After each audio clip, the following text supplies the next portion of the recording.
কৃষ্ণ তো সমগ্র সংসার দেখেছে, আর আমাদের সমগ্র সংসারই কৃষ্ণ ছিল, আর সেই ছলনা করলো আমাদের সবার সাথে। এমন কথা বলো না গোপীগণ, রাধা ক্রুদ্ধ হয়ে উঠবে। হ্যাঁ হ্যাঁ, তোমার কৃষ্ণ ছলনাকারী, স্বার্থপর।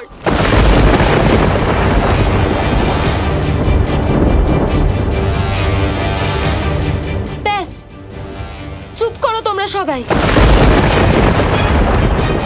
তোমাদের মনে কৃষ্ণের প্রতি কোনো প্রেম নেই, আর আমি কৃষ্ণের বিরুদ্ধে একটা কথাও শুনবো না। আসল সত্য এটাই যে তোমরা কখনো কৃষ্ণকে ভালোই বাসোনি।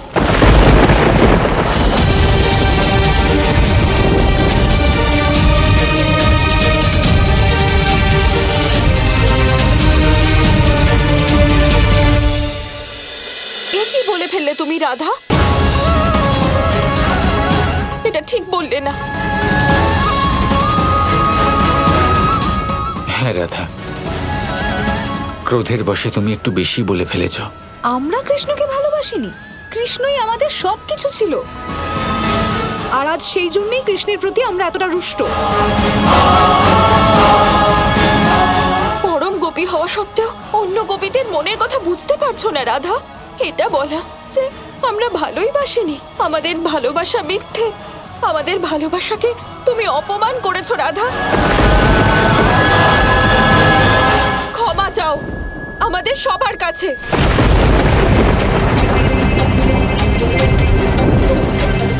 কখনোই নয়। আগে তোমাদের মেনে নিতে হবে যে তোমরা কৃষ্ণের ব্যাপারে অনুচিত কথা বলেছো আর অনুচিত ভেবেছো। কখনোই না রাধা, যাকে আমরা ভালোবেসেছি তাকে আমরা যা ইচ্ছা হবে বলবো, তাতে অনুচিতের কি আছে? কিন্তু আমাদের প্রেমের বিষয়ে তোমার কোনো মন্তব্য করার কোনো প্রয়োজন নেই। তুমি আমাদের কাছে ক্ষমা চাও রাধা। আমি ভেবেছিলাম এখানে এসে তোমাদের সবাইকে বোঝাবো, কিন্তু এটা তো অসম্ভব। যেখানে কৃষ্ণের নিন্দা হয় সেখানে আমি থাকতেই পারবো না। চলে যাচ্ছি এখান থেকে।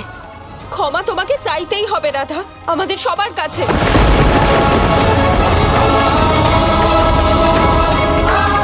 কিন্তু আমরা তোমাকেও খুব ভালোবাসি, তাই তোমাকে ভাবার সুযোগ দিচ্ছি। হ্যাঁ, কাল যমুনার তটে এসে তুমি আমাদের সাথে দেখা করবে, আর যদি তুমি না আসো তাহলে তুমি ধরে নিও কৃষ্ণের যে প্রতিচ্ছবি আমাদের মনে আঁকা হয়েছে সেই একই ধারণা আমাদের মনেও তোমাকে নিয়ে তৈরি হবে। তোমাদের মনে আমার প্রতিচ্ছবি নিয়ে আমার কিচ্ছু যায় আসে না। আমি যমুনা তটে আসবো না। কৃষ্ণ উঠে পড়বে, আমি আসছি। ভেবে নিও রাধা, সুযোগ দিয়েছি তোমাকে। সখীর জন্য সারা রাত অপেক্ষা করব। যদি না আসো তাহলে আমরা বুঝে যাব তোমার মনে অপরাধ বোধ আছে, সেই জন্যই মুখ দেখাতে পারলে না।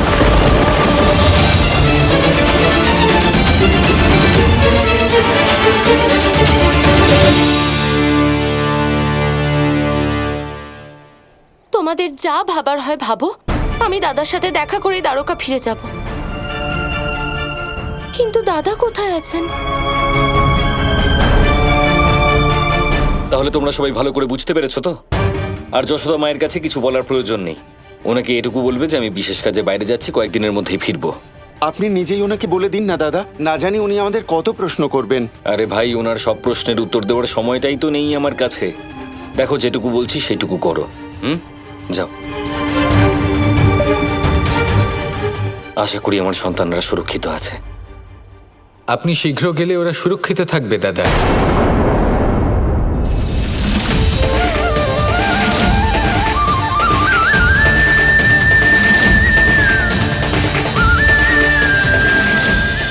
কানাই, তুমি এখানে কখন এলে?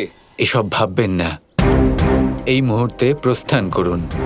ওদিকে আমাদের সন্তানদের আপনাকে প্রয়োজন, আর এই মুহূর্তে সেটাই হলো সবথেকে বেশি গুরুত্বপূর্ণ। একটা কথা মনে রাখবেন, এইবার আপনি যার সম্মুখীন হতে চলেছেন সে বড়ই বিচিত্র এক প্রাণী।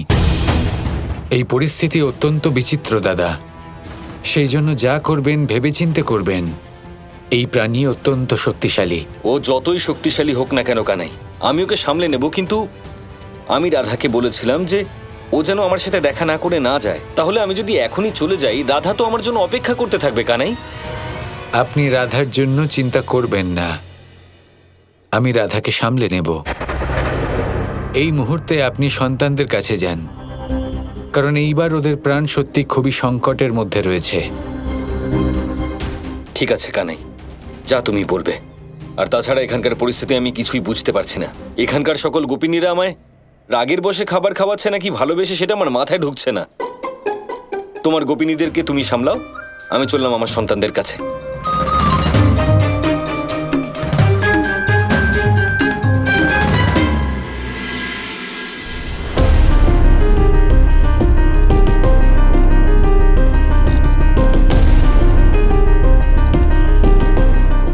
দাদাও না, কে জানে আমায় এখানে থাকতে বলে নিজে কোথায় চলে গেলেন।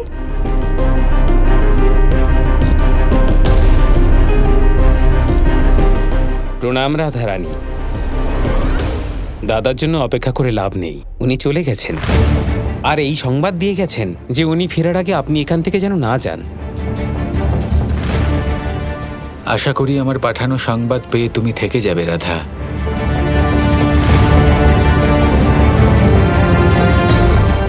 দাদা এটা একেবারে ঠিক করলেন না। আমি কৃষ্ণকে একা ফেলে এসেছি, আর ও যদি জানতে পারে যে আমি না বলে এসেছি তাহলে খুব রুষ্ট হবে।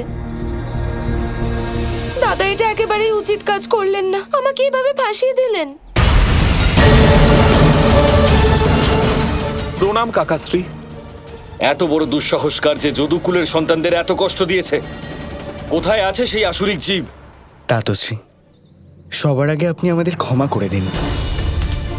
আমরা আপনার বৃন্দাবনে অবসর যাপনে বাধা দিলাম, কিন্তু আমরা আর কি বা করতাম? এক বিকট সমস্যা দেখা দিয়েছে।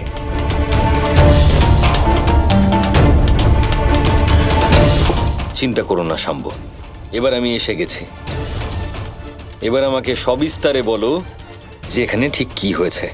তাতশ্রী, আমরা যেদিন এখানে এলাম সেদিন আমরা এক ভয়ঙ্কর জীবের সম্মুখীন হলাম। সে এমন এক জীব যে সাক্ষাৎ নরক থেকে এসেছে, আর ও বোধহয় কাউকে খুঁজে চলেছে। আর ও খোঁজ করছিল। কৃষ্ণ, তোর বাবার সাথে দেখা করতে চাই আমি। আর তাছাড়া তাতশ্রী, ওর জন্য সকল ঋষি এবং আশ্রমবাসী সংকটের সম্মুখীন হচ্ছেন। হ্যাঁ কাকাশ্রী, তারপর ও আমাদের স্বপ্নে এসে আমাদের ভয় দেখাতে শুরু করলো, আর বলছিল আমরা যেন বাবাকে এখানে ডেকে পাঠাই। কিন্তু বুঝতে পারছি না যে কাকাশ্রীকে এখানে কেন আসতে বলছে। সেই জন্য আপনাকে খবর দিতে বাধ্য হলাম। ঠিক করেছো, এই জীবকে তো আমি সামলে নেব, কিন্তু আছে কোথায় সে? জানি না। জানো না মানে? তার মানে কাকাশ্রী, ও কোথায় থাকে, কোথা থেকে আসে আর কোথায় চলে যায় কিছুই বুঝতে পারিনি আমরা। কোনো একটা দিক অন্তত বলো যেদিকে গিয়ে ওকে খোঁজা যেতে পারে। না বাবা, ওর আসার কোনো নির্দিষ্ট দিক নেই। কোন দিক থেকে আসে আমরা বুঝতে পারি না। কিন্তু নিশ্চয়ই বনের দিক থেকেই আসে ও। হ্যাঁ,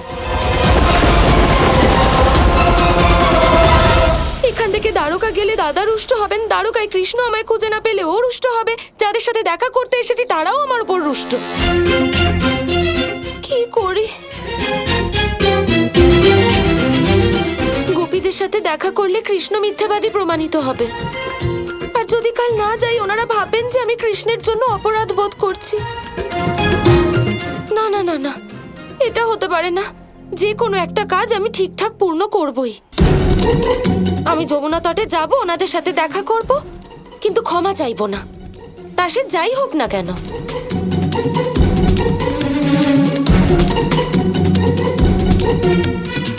কে জানি এসব কি হচ্ছে, কিন্তু আমি এটুকু জানি যে এসব আমি হতে দেব না।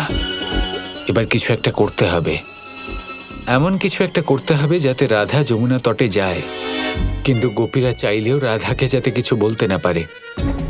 যদি এমন হয় তাহলে বিষয়টা আরো খারাপ হবে না। কি করি কি করি কি করি?